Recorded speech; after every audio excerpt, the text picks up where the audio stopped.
Good afternoon. Here is our agenda for today on Tuesday.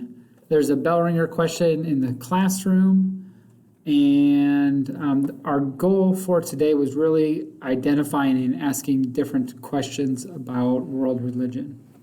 We did not get to reading today out of our textbook. We spent most of the time in a class discussion using this process called a QFT, which we've done before earlier in the year, and we'll continue to use it throughout the year. It's a little difficult to do at home and not in a group, but I'll do my best to explain it to you.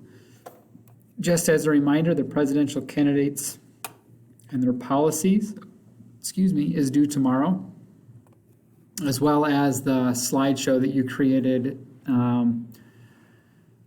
sharing out different expressions of culture from other countries. That slideshow about culture that you're creating was explained in yesterday's video. The only thing I think I forgot to add in there is that you need to share it with me so that I can view it when you're finished.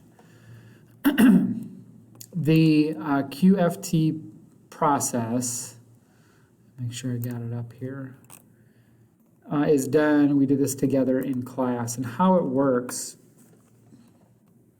I'll have to move myself again, I think, here. But how it works is like this. You'll get a prompt. In this case, it's a photo, and you're going to ask as many questions as you can. I gave our students a time limit of 5 minutes. No discussing, judging, or answering of the questions, just practice asking different types of questions. We'll write them down, and any statements that people made, we changed into questions. So one of the examples is right here.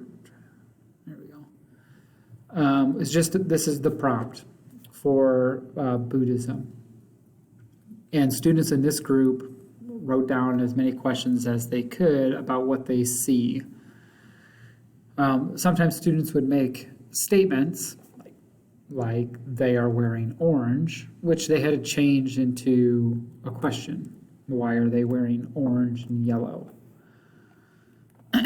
So we had a group that completed questions for Buddhism, as well as Christianity, Sikhism, Islam, Judaism, and Hinduism. These are some of the major world religions, especially ones that are mentioned in our reading.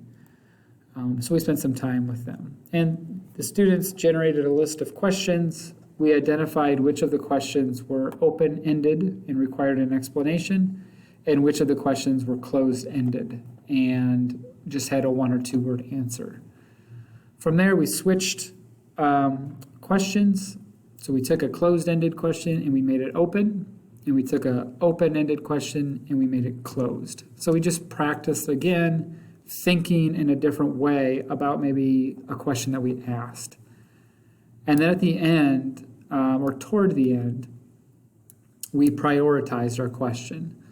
So if we wanted to know, I gave them this kind of big overall question. If we wanted to know how religion impacts culture, we prioritized our top 3 questions to help us answer that question. So out of the students' list of, 9 to 20 questions, they chose their top 3 to help them answer that question. And then from there, they determined, what do I need to know and what do I need to do?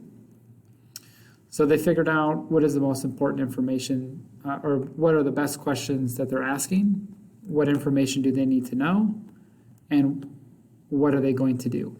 Usually involve some sort of research or reading as far as the do part.